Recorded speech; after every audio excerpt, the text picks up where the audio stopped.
In the gospel text of today, we will hear about a young man who comes to Jesus with a question. And his question is about how he must attain eternal life.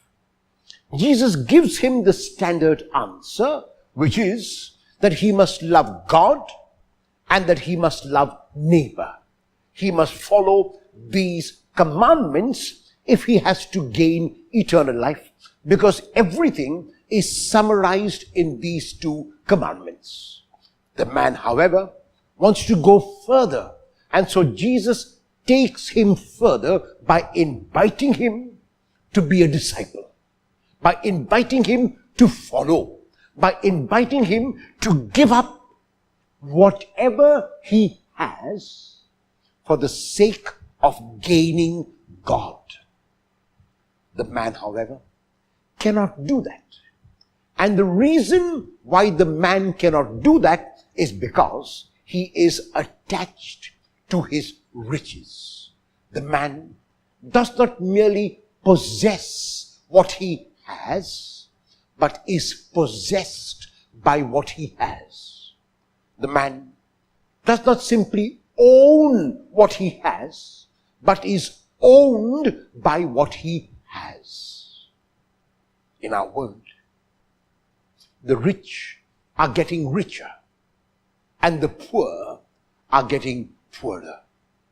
There are so many who live in luxury and even in opulence without a care for those who live right below them and on the streets and in the slums and in the bastis around us. Will I spare a thought for them? Will I think of them occasionally and reach out to them? Or do I own my riches and am owned by them? Do I possess my riches and am possessed by them? It is not easy to be generous, but when I have more than I need, where am I going to take what I have when I have to go up to the Creator? Somebody asked some time ago about Aristotle Onassis when he died.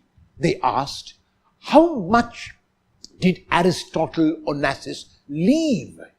And someone said, he left everything.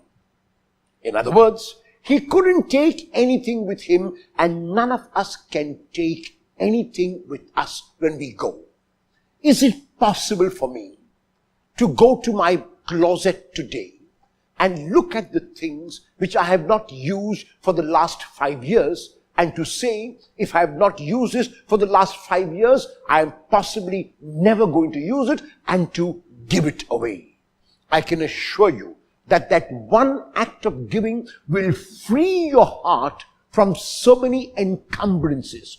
That one act of giving will make you light all over. That one act of giving will make the life of someone else a little more beautiful.